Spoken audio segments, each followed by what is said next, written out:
ito ay sangkot, no, kumbaga nabisto na meron siyang mga ginagawang hindi maganda, no, kaya ganyan. At inunahan lang niya para makuha yung simpatsya ng taong bayan, para yung taong bayan maniniwala sa kanya. So isisigaw ng taong bayan, yan ang sinasabi ko, no. Mismo si ano nagsalita na rin. Paano hindi magsasalita? Nabubuko na. Paano hindi sisigaw? Konti na lang, mahuhuli na. Kaya ang ginagawa niya, no, siraan agad-agad yung gobyerno, siraan agad-agad yung pangulo. Kuya, anong masasabi mo tungkol sa issue ni Attorney RTR Jilim ng National Printing Office under ng PCO tungkol sa mga sinasabi niya? Alam mo dati, nanirahan kami sa kabundukan, no? Na kung saan malayo sa kapitbahay, malayo sa syudad. At sa parte po yun ng parte po ng Sarangani. Alam mo, ang ginawa ng mga magulang ko noon, nag-alaga po kami ng aso. So, kasi alam naman natin ng aso, no, magandang bantay. Pero alam nyo po ba, no, matalas din ang pangamoy ng aso. Kasi pag may paparating tao, malayo pa lang naaamoy na niya at tumatawol na siya, no.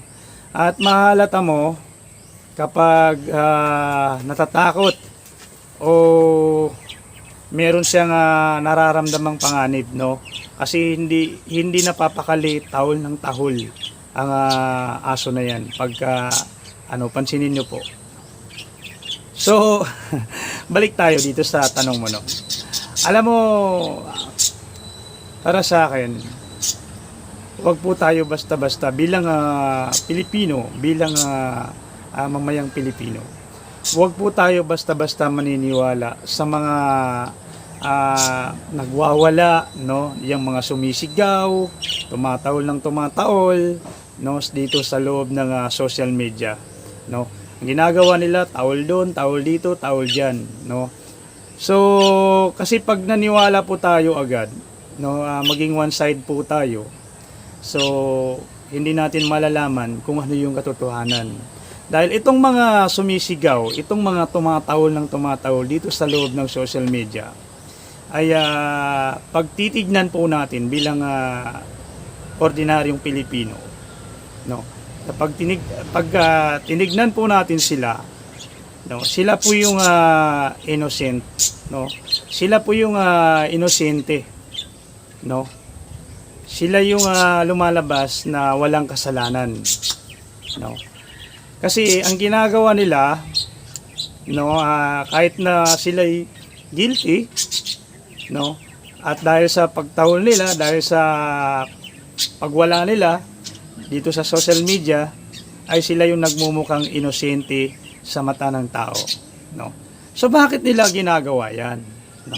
Ang tanong, bakit nila ginagawa yan, no? Kasi alam nyo po, no, etong si RJ Lim na sinasabi mo, no, tanong mo sa akin, no, na kung saan nakita ko sa isang post, sa isang ipinost nila, no, na nakita ko ron na ito raw ay pambato ng mga DDS, no, itong si RJ Lim, no. So ito kasi siya ay doon sa nakita ko, nabasa ko, no, siya nagtatry siyang mangolekta sa mga project, sa mga proyekto, no, at sinubukan pa niyang i-blackmail ang mga ilang opisyal ng PCO, no. So dito na kung saan matatanggal na sana siya, no, tatanggalin na sana siya, no. So ang ginawa niya, so sabi ko nga sa inyo, ang mga tumatahol, ang mga nagwawala sa social media, no, sila yung guilty, pero kaya nila ginagawa na nagwawala sila, no, dito sa social media at sumisigaw ang sinasabi. Pare-parehas lang naman ang ribro nila no. Pare-parehas lang ang kanilang tula. Kasi pagka nabubuko na sila, pag malapit na silang mabuking, pag kung saan ay konti na lang, no, kunwari magre-resign agad sila. Sasabihin nila, hindi ko na nagugustuhan yung pamumuno ni PBBM, no. Hindi ko na nagugustuhan yung pamumuno ni Bangag.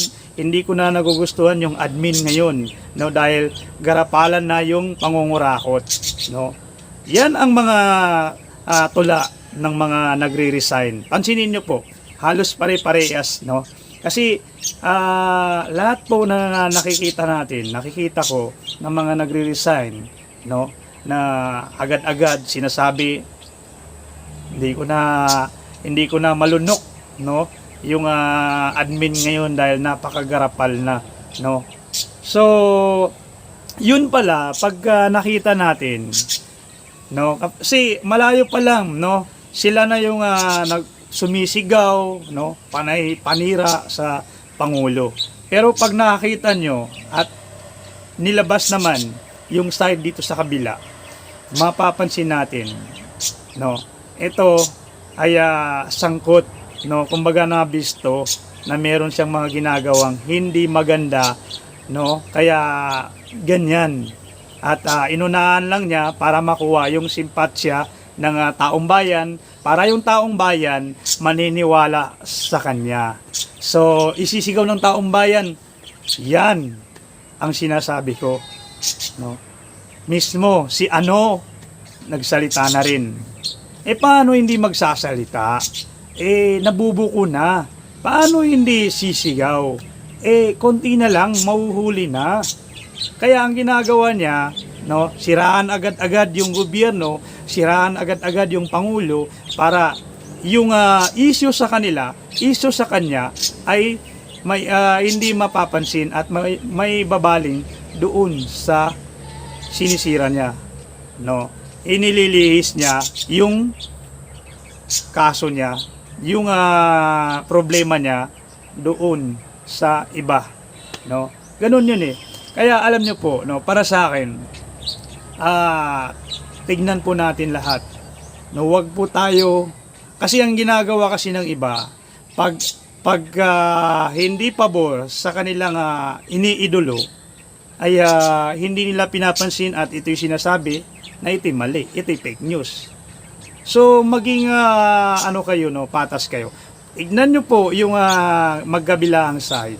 No, wag po tayo sa isang side lang, dahil tayo po ay lumalabas na talagang may kinakampihan. Ganun lang yun Kasi dito kasi, kaya nga po, sabi ko nga, ginagawa nila, agad-agad sila kapag malayo pa lang, napapansin na nila na konting-konti na lang, mahuhuli na sila, mabibisto na sila, na kung saan matatanggal na sila sa kanilang pwesto, ay ang ginagawa nila para hindi naman masyado nakakahiya, no, hindi naman sila mapapahiya, ang ginagawa nila, sumisigaw agad sila, sinasabi na hindi ko na nagugustuhan yung pamumuno ni PBBM, hindi ko na nagugustuhan yung pamumuno ng isang Bangag dahil masyado ng garapal at pahirap sa taong bayan.